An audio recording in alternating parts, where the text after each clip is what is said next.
J'essuyais mes larmes à l'enterrement de ma sœur quand son mari m'a soudainement attrapé par le col, m'a poussé contre le corbillard, et a exigé de savoir où j'avais caché la clé USB. Le bouton en laiton du poignet de Victor a accroché le col de ma robe et a déchiré la couture avant. Même que je comprenne qu'il avait traversé l'herbe mouillée pour m'atteindre. Mon dos a heurté le panneau arrière du corbillard assez fort pour faire trembler le support de fleurs à côté. Et quelque part derrière lui. Une couronne est tombée de son chevalet et a heurté le gravier avec un petit bruit ordinaire. Un bruit qui semblait plus réel que tout ce qui se passait. Où est-elle, a dit Victor, et sa voix n'était pas en colère. C'était quelque chose de pire que la colère. Elle s'est brisée au milieu de la phrase, comme celle d'un enfant. Elle te l'a envoyée par la poste. N'ose pas rester là et me mentir. Je ne savais pas de quoi il parlait. Je le lui ai dit 2 fois pendant que ses mains tremblaient contre ma clavicule. Et une odeur de whisky émanait de lui par vagues, même s'il n'était pas encore midi. 2 des collègues de Nadia l'ont éloigné de moi avant que je ne puisse dire autre chose. Un employé des pompes funèbres parlait déjà dans une radio. À 20 mètres de là, ma mère se tenait les mains croisées sur son sac à main, fixant l'herbe. Et elle n'a pas levé les yeux une seule fois. Pas même quand Victor hurlait encore mon nom à travers le cimetière. J'ai conduit jusqu'à la maison avec la couture déchirée de ma robe pressée contre la ceinture de sécurité. Et sans aucun souvenir de la majeure partie de l'autoroute. Je ne savais pas encore que la boîte qui attendait sur mon comptoir de cuisine, celle que j'avais jetée là 3 semaines plus tôt et jamais ouverte, allait répondre à sa question. Je ne savais pas qu'à minuit, je serais debout dans ma cuisine sombre, souhaitant ne toujours pas savoir. J'allais voir ma sœur en voiture un dimanche sur 2 depuis 6 ans. Depuis qu'elle avait épousé Victor et déménagé à 40 minutes au nord pour son travail. Nadia était le genre de personne qui gardait une tasse bleue ébréchée sur son bureau parce qu'elle avait appartenu à notre grand-mère. Qui m'appelait encore dit comme si nous avions 9 et 12 ans au lieu de 31 et 34, qui ne pouvait en aucun cas jeter une liste de courses avant d'avoir au moins 3 articles barrés avec un stylo différent des autres. Elle avait travaillé chez Encorline Pharmaceutical Distribution pendant 6 ans. D'abord dans l'entreposage général, puis les 2 dernières années dans la conformité. Auditant les registres d'expédition. Vérifiant les numéros de lot par rapport aux listes de rappel, le genre de travail sans prestige dont elle disait en plaisantant qu'il l'endormait à son bureau. Victor travaillait 2 étages plus haut, dans les ventes régionales. Ils s'étaient rencontrés à une fête de fin d'année de l'entreprise. Je la taquinais souvent en lui disant qu'elle avait épousé un homme de son propre organigramme. Notre dernier vrai dimanche ensemble, celui avant les 2 qu'elle a annulés. Elle m'avait fait regarder pendant 45 minutes les vidéos du nouveau cours d'agilité de son chien Biscuit sur son téléphone. Tandis qu'un mot croisé à moitié terminé gisait abandonné sur la table basse entre nous. 3 réponses remplies, puis plus rien. Comme si elle avait posé le stylo au milieu d'une pensée et ne l'avait jamais repris. Je me souviens avoir pensé qu'elle semblait fatiguée. Je n'ai pas pensé à demander pourquoi. Cependant, durant le dernier mois de sa vie, quelque chose avait changé. Elle a annulé nos 2 derniers dimanches avec des excuses vagues. Elle avait commencé à poser son téléphone face contre table. Ce qu'elle n'avait jamais fait auparavant. Et elle avait commencé à verrouiller la porte de son bureau à la maison. Même lorsqu'elle allait juste à la cuisine, une habitude qui m'a semblé assez étrange pour la mentionner une fois. Mais pas assez pour insister. Une fois au téléphone, elle a dit de nulle part, s'il m'arrivait quelque chose. Tu enquêterais vraiment, n'est-ce pas? Tu ne croirais pas simplement tout ce qu'il te dirait. J'ai ri. Je lui ai dit que rien n'allait lui arriver. Elle m'a laissé changer de sujet, et je n'ai jamais demandé ce qu'elle voulait dire. C'est à cela que je ne cesse de repenser. J'ai eu une centaine d'occasions de lui poser une vraie question. Et je les ai toutes passées à parler de banalités sur son chien, mon travail. Et si elle faisait toujours le Wordle chaque matin? Je travaillais, et je travaille toujours. Comme coordinatrice des dossiers médicaux au Millbrook Regional Medical Center. C'est le genre de travail qui vous apprend exactement à quel point une signature et un horodatage peuvent avoir de l'importance plus tard pour quelqu'un. Pour des raisons que vous ne pouvez pas prévoir lorsque vous tamponnez le formulaire. Je mentionne cela uniquement parce que c'est la raison pour laquelle rien de ce qui suit ne m'a semblé aussi étranger qu'à quelqu'un d'autre. Le langage de la chaîne de possession, de qui a signé quoi et quand, était déjà quelque part au fond de ma tête, attendant d'être utile d'une manière que je n'aurais jamais souhaité. Nadia est décédée 9 jours avant ses funérailles. La version officielle était simple. Elle était partie pour une randonnée en solitaire près du chalet qu'elle et Victor possédaient à 1 heure de la ville. Avait glissé sur un affleurement rocheux humide, et était tombée de 9 mètres sur la roche. Pas de témoins, pas de suspicion d'acte criminel. Le deuil ne laisse pas de place aux questions. Il laisse juste un trou. Et vous remplissez le trou avec de la logistique, des cercueils et des commandes de fleurs. Et des appels téléphoniques à des parents à qui vous n'avez pas parlé depuis les dernières funérailles. Je n'avais rien remis en question. Pas une seule fois. Pas avant que les mains de Victor ne soient sur mon col devant 40 personnes qui me connaissaient depuis que j'étais enfant. Exigeant quelque chose que je ne savais pas que j'avais. Cette nuit-là, j'ai retourné mon appartement. À la recherche d'un paquet que je me souvenais à peine avoir reçu. Puis je l'ai vu. Une petite boîte sur le comptoir de la cuisine, oblitérée de la ville de Nadia. Posée exactement là où je l'avais laissée tomber 3 semaines plus tôt. Parce que l'écriture ressemblait à celle d'une liste de diffusion et que j'avais été trop fatigué pour m'en soucier. Une carte sur le dessus disait, juste comme ça. Mon anniversaire n'était que dans 1 mois. Nadia n'a jamais rien fait en avance dans sa vie. À l'intérieur se trouvait une boule à neige en plastique bon marché avec un minuscule phare. Rien de ce qu'elle aurait pu choisir pour moi. J'ai failli la mettre directement dans un sac de dons. Au lieu de cela, par habitude plus que par suspicion, je l'ai secouée. Et quelque chose a fait du bruit qui n'était ni des paillettes ni de l'eau. Quelque chose de solide qui cognait contre la base, comme si ce n'était pas à sa place. J'ai soulevé la base avec un couteau à beurre. À l'intérieur, coincée et doublement scotchée dans un sac de congélation, se trouvait une clé USB.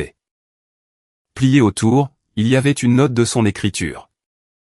L'encre était tachée, comme si elle l'avait écrite rapidement. Si tu lis ceci. Il a découvert que je savais. Ne le dis pas à Victor. Ne le dis à personne dans l'entreprise. Tout est ici. Les registres d'expédition. Les numéros de l'eau modifiés. Les emails entre lui et le directeur régional. Ils revendent des stocks rappelés depuis 2 ans. Et j'ai enfin la preuve. J'ai déjà envoyé des copies à un journaliste. Mais je ne sais pas s'il les a reçus à temps. S'il m'arrive quelque chose. C'est pour ça. S'il te plaît. Ne les laisse pas faire passer ça pour un accident et s'en tirer comme ça. Mes mains ne cessaient de trembler alors que je branchais la clé sur mon ordinateur portable à 23 heures. Des feuilles de calcul, des captures d'écran de discussion interne, un mémo vocal. La voix de Victor, plate et professionnelle. Disant à quelqu'un de s'occuper de Nadia avant qu'elle ne fasse quelque chose de stupide. Je suis resté figé à ma table de cuisine pendant que la pluie frappait la fenêtre. Et la mort de ma sœur s'est tranquillement réorganisée dans ma tête. Passant d'une tragédie à quelque chose de tout à fait différent. Mon téléphone a vibré sur le comptoir. Numéro inconnu. Nous savons que tu l'as. Puis la sonnette de mon immeuble a retenti, longue et insistante.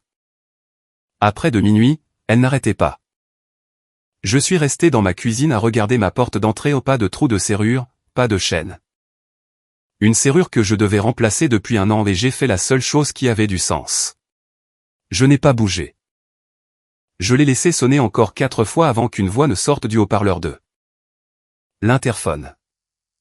Féminine, essoufflée. Dana, s'il te plaît. C'est Priya. Priya Anand de l'étage de Nadia. S'il te plaît. Je sais qu'il est tard. J'ai vu ta lumière allumée. J'ai tourné en voiture dans ton quartier pendant 40 minutes en essayant de décider si j'étais folle. J'ai reconnu le nom. Priya était la collègue qui avait éloigné Victor de moi au cimetière ce matin-là. Celle dont le badge d'identification avait à moitié glissé de sa pochette pendant qu'elle le faisait. Assez près pour que je remarque qu'il indiquait un département que je ne reconnaissais pas. Et que je n'y pense pas à ce moment-là. Je lui ai ouvert avec mon cœur qui battait si fort que je le sentais dans mes dents. Et quand j'ai ouvert la porte, elle avait l'air de ne pas avoir dormi depuis des jours.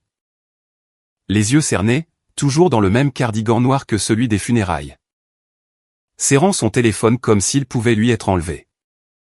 Je me suis dit que la sonnette venait probablement d'un ivrogne d'un appartement voisin. Que je laissais une mauvaise nuit me rendre paranoïaque. Puis Priya a brandi son propre téléphone, l'écran toujours allumé. Les mêmes 4 mots. Nous savons que tu l'as envoyé 40 minutes avant qu'il ne me soit envoyé. J'ai failli ne pas venir, a-t-elle dit, en s'asseyant sans y être invitée. Les mains si serrées autour du bras de ma chaise de cuisine que ses jointures étaient devenues pâles. Je suis resté dans ma voiture devant ton immeuble pendant 40 minutes à essayer de m'en dissuader. Puis j'ai pensé à ce qui se passerait si je ne le faisais pas. Et je n'ai pas pu me résoudre à partir. Quelque part dans mon immeuble, une porte a claqué 2 étages plus haut. Et nous avons toutes les deux sursauté exactement au même moment. Et quelque chose à ce sujet, le fait qu'aucune de nous n'ait eu à expliquer le sursaut à l'autre, a rendu toute la nuit moins comme une hallucination et plus comme le début de quelque chose que j'allais devoir réellement survivre. Je connais Nadia depuis ses débuts, a dit Priya. Assise à ma table de cuisine sans y avoir été invitée. Les mains enroulées autour d'une tasse d'eau qu'elle ne buvait pas. Je ne suis pas seulement sa collègue. Je lui fournis des rapports d'audit interne depuis 4 mois. Je travaille à la revue de la conformité de l'entreprise. Techniquement, je dépends du service juridique. Pas de l'aile de Victor dans le bâtiment. Nadia a trouvé quelque chose il y a 18 mois et est venue me voir parce qu'elle savait que je pouvais extraire des dossiers sans que cela n'alerte son département. Nous avons monté le dossier ensemble. Je lui ai dit une centaine de fois de simplement aller au Conseil de l'État. Elle voulait plus d'abord. Elle le voulait irréfutable. Sa voix s'est brisée sur le mot irréfutable. Je pense que c'est ce qui l'a fait tuer. J'ai voulu appeler la police tout de suite, à minuit, avec les preuves en main. Priya m'a attrapé le poignet avant que je ne puisse composer le numéro. Pas la ligne du comté, a-t-elle dit. Pas encore. Encoreline est un sponsor corporatif du gala de la fondation de la police depuis 6 ans. La moitié du département joue au golf avec notre directeur régional. Je ne dis pas de ne pas aller à la police. Je dis de choisir les bons. Et d'y aller avec plus qu'un mémo vocal qu'un avocat de la défense qualifiera d'ambigu. C'était la première fois depuis le cimetière que quelque chose ressemblait à un plan au lieu d'une chute libre. Et c'était aussi la première fois que je comprenais que même les personnes censées aider pourraient ne pas être dignes d'une confiance aveugle. Je n'ai pas dormi cette nuit-là. Priya non plus, comme je l'ai appris plus tard. Pendant les 4 jours suivants, nous avons examiné la clé USB ensemble à ma table de cuisine. Priya traduisant le langage de la conformité ligne par ligne pendant que mon café refroidissait. Et Biscuit, que j'avais récupéré chez le voisin qui le gardait, dormait dans une tache de soleil près du radiateur comme si de rien n'était. Les registres d'expédition montraient un schéma remontant à près de 2 ans. Des lots signalés pour rappel après une alerte à la contamination de l'emballage. Réacheminés au lieu d'être détruits. Revendus par 3 distributeurs secondaires dans 2 États. Plus de 2 millions de dollars de produits qui n'auraient jamais dû quitter un entrepôt. Une signature d'autorisation est apparue sur 11 des ordres de réacheminement. Celle de Victor. Je me suis dit, en fixant son nom dans cette police numérique soignée, qu'il n'avait peut-être pas compris ce qu'il signait. Qu'un homme pouvait être négligent sans être un meurtrier. Puis Priya a sorti un fil de discussion par email entre Victor et un nom que je ne reconnaissais pas. Holt Bregman, directeur régional, daté de 6 semaines avant la mort de Nadia. Elle pose à nouveau des questions sur le lot 4471. Il faut que ça disparaisse avant que ça ne devienne un problème pour nous deux. Mon estomac s'est noué d'une manière qui n'avait plus rien à nouer. Nous avons passé tout un après-midi à construire une chronologie sur du papier de boucher scotché au mur de mon salon. Les dates sur un axe, les noms sur l'autre. Parce que Priya a dit qu'un procureur voudrait que le schéma soit présenté d'une manière qu'un jury sans expérience en matière de conformité pourrait suivre en moins d'1 minute. En la regardant travailler. faisant des recoupements entre les identifiants d'expédition et les avis de rappel, signalant les 3 distributeurs secondaires par leur nom, encerclant les dates où le journal de pointage de Nadia montrait qu'elle consultait les mêmes fichiers après les heures de travail. J'ai compris pour la première fois combien de temps ma sœur avait porté ce fardeau seule avant de m'en dire un mot. J'ai essayé de contacter le journaliste mentionné dans la note de Nadia. Il m'a fallu 2 jours de recherche dans ces brouillons de mai pour trouver son nom. Callum Ferry. Un journaliste du Cordell County Ledger qui avait écrit 3 articles sur la fraude des distributeurs l'année précédente. Sa messagerie vocale était pleine. La ligne générale du journal disait qu'il n'était pas disponible pour commenter les affaires en cours. Ce qui ne voulait rien dire et tout dire à la fois. J'ai trouvé un vieux brouillon de titres sauvegardé dans les archives publiques de son média. Encorline Distribution fait face à des questions sur la conformité des rappels. Daté de la semaine précédant la mort de Nadia, puis plus rien. Aucun article publié, aucun suivi. Cela s'était simplement arrêté, comme si quelqu'un avait débranché la prise de l'extérieur. Et cette impasse m'a fait plus peur que la sonnette. Donc, 4 jours après les funérailles. J'ai fait ce que Priya a suggéré et je suis allé à la caserne de la police d'État au lieu du shérif du comté. Et j'ai demandé qui s'occupait de la fraude d'entreprise. Je suis tombé sur la détective Rosalinda Achab, 17 ans dans la police. Les 6 dernières années dans les crimes financiers. Elle était patiente et impassible. De la manière spécifique de quelqu'un qui avait entendu une centaine de parents en deuil insister sur le fait qu'un décès était un meurtre. Elle a écouté le mémo vocal 2 fois, les bras croisés. Dans une salle d'interrogatoire avec une tache de café sur la table que personne ne s'était donné la peine d'essuyer depuis ce qui semblait être des mois. Et m'a dit doucement que les enquêteurs de la scène du crime n'avaient trouvé aucune preuve de lutte sur le site du sentier. Qu'un accident de randonnée sans témoin était tragiquement courant. Et qu'un enregistrement d'un homme disant « Occupe-toi de sa femme » pouvait signifier une douzaine de choses qui n'étaient pas une menace. Je ne vous dis pas que vous avez tort, a-t-elle dit. Je vous dis qu'un avocat de la défense vous fera sentir que vous aviez tort en environ 4 minutes. Si c'est tout ce que nous apportons. Je me suis dit qu'elle avait juste besoin de plus de matière. Que le doute maintenant ne signifiait pas le doute pour toujours. Elle a accepté d'envoyer l'audio au docteur Farah Linfist. Une experte en audio forensique avec 14 ans d'expérience dans l'authentification d'enregistrements pour le laboratoire de l'État. Pour une comparaison complète de l'empreinte vocale avec un échantillon connu de la voix de Victor. Un processus, a prévenu Achab. Qui pourrait prendre des semaines avec l'arriéré actuel du laboratoire. Et que même une correspondance parfaite ne prouverait que le fait que Victor a prononcé les mots. Pas ce qu'il voulait dire par là.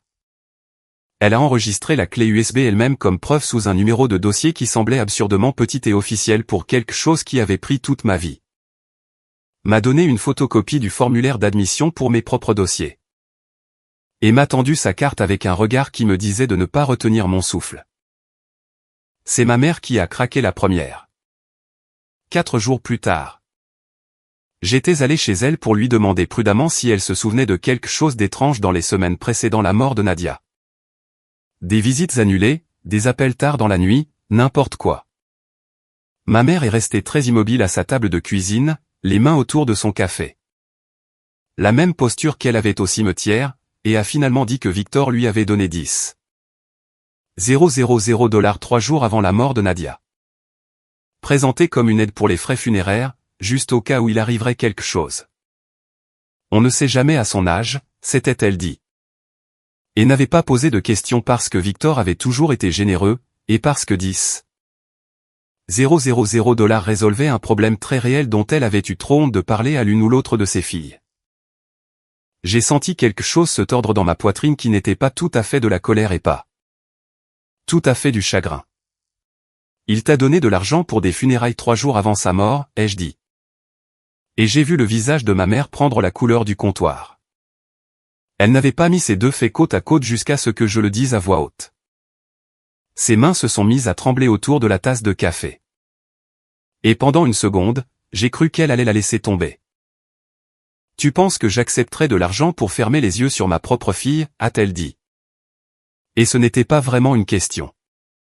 C'était une blessure avec une voix attachée. Elle ne voulait pas croire que Victor était capable de ce que je décrivais. Et elle l'a dit brusquement, avec colère. D'une manière qui me disait qu'elle avait aussi peur d'avoir raison que moi. Je suis parti sans finir mon café. Nous ne nous sommes pas parlé pendant 4 jours après cette conversation. C'était la plus longue période de silence que l'une ou l'autre de nous ait jamais choisie.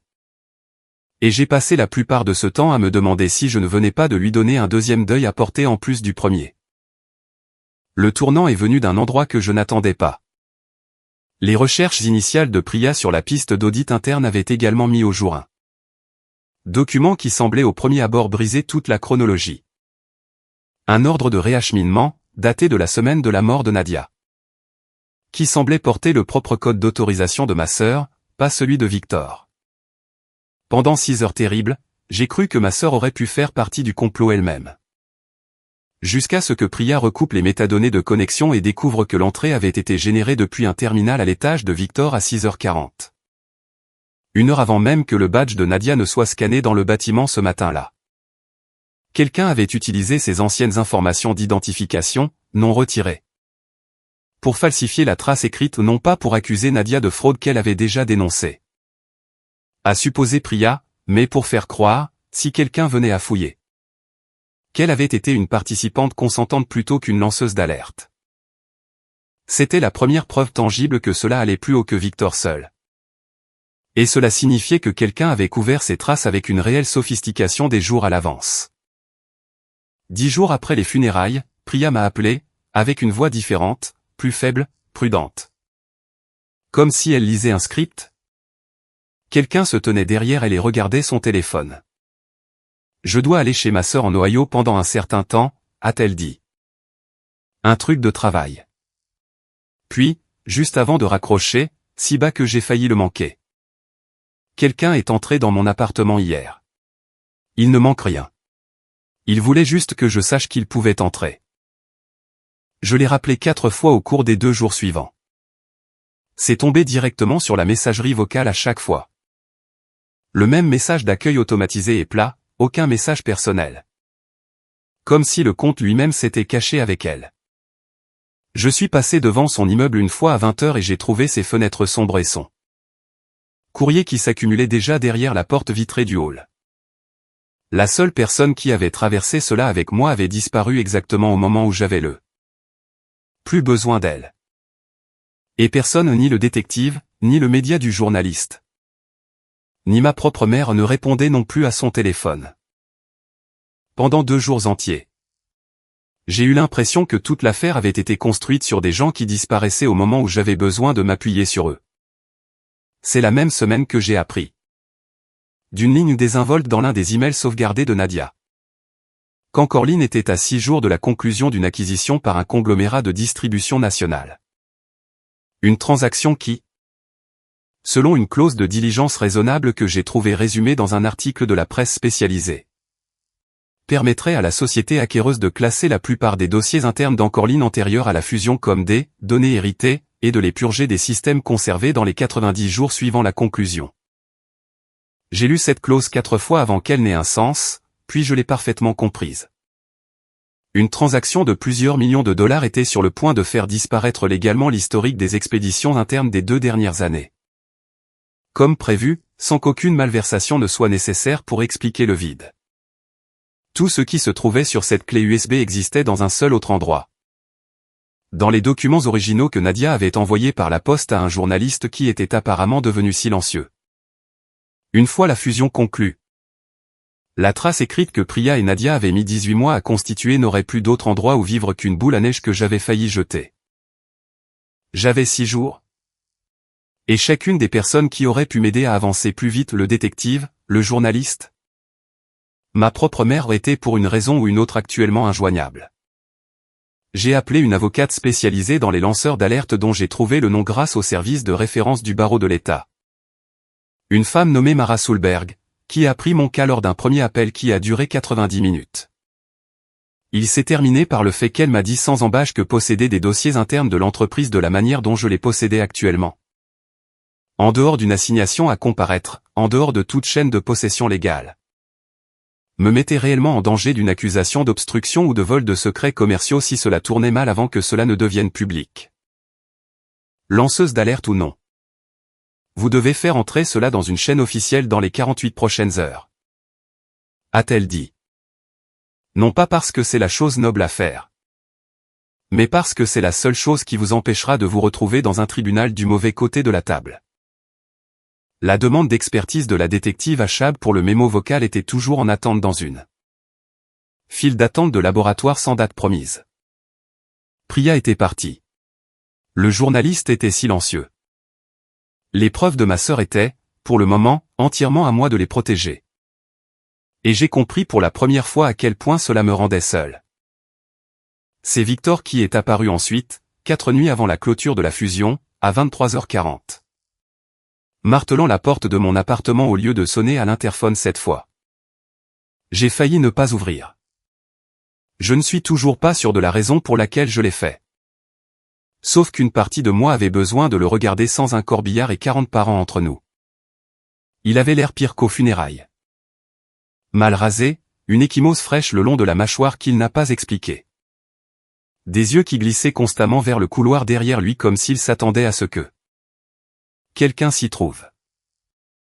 Je ne suis pas là pour te faire du mal, a-t-il dit avant que je ne puisse dire quoi que ce soit. J'ai besoin que tu m'écoutes pendant 2 minutes et ensuite je partirai. Je le jure devant Dieu. Ses mains n'étaient pas stables. Elles n'avaient pas été stables au cimetière non plus. Et pour la première fois, je me suis permis de vraiment considérer qu'elle tremblait de peur. Pas de fureur. Il m'a dit, debout dans l'embrasure de ma porte parce que je ne le laissais pas entrer. Que Holt Bregman dirigeait le système de réacheminement depuis 3 ans avant même que Victor n'y touche. Que Bregman l'avait fait entrer avec une structure de bonus déguisée en une incitation à la vente de routine. Assez petite au début pour que Victor se dise que ce n'était qu'une gestion agressive des stocks. Le genre de zone grise que chaque service des ventes avait. Au moment où il a compris ce à quoi il avait réellement apposé son nom. Il a dit que Bregman avait déjà des photographies de la signature de Victor sur chaque ordre frauduleux et avait clairement fait comprendre, lors d'une conversation privée, que Victor ne décrirait pas davantage ce qui arriverait à la famille de Victor s'il essayait un jour de partir ou de parler. Tu crois que je ne sais pas ce que je me suis laissé devenir, a-t-il dit. Et sa voix était rauque d'une manière que je ne lui avais jamais entendue auparavant. Pas au mariage, pas à aucune fête en 6 ans. Je le sais depuis 2 ans. Je me suis dit que je la protégeais en gardant le silence. Je le croyais. Vraiment. Ses mains tremblaient à nouveau, le même tremblement que j'avais pris pour de la rage au cimetière.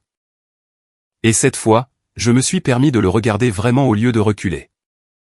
Je ne savais pas ce que s'occuper d'elle voulait dire, a-t-il dit. Et sa voix s'est complètement brisée sur le mot elle. Je jure sur tout ce qui me reste. Je pensais que ça voulait dire l'effrayer pour qu'elle laisse tomber les papiers. Menacer son travail.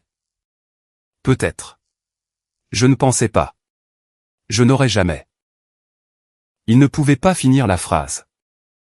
Il s'est assis sur le sol de mon couloir, là, le dos contre le mur, et a mis sa tête dans ses mains. Et pendant un long moment, aucun de nous n'a dit quoi que ce soit. Tandis que quelque part dans la rue, une alarme de voiture s'est déclenchée et s'est arrêtée.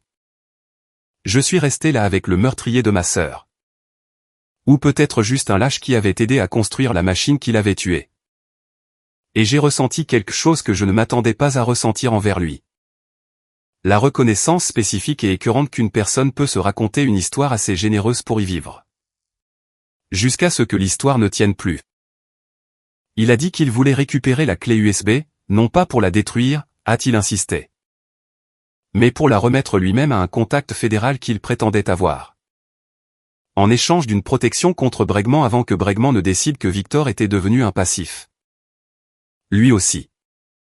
Il a offert tranquillement, presque embarrassé par sa propre offre, de régler les dettes des créanciers qui appelaient la maison de ma mère.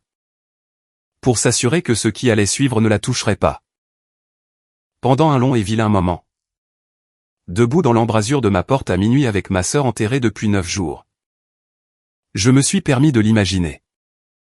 Une version de cela où je lui donnais la clé, prenais l'argent dont ma mère avait besoin.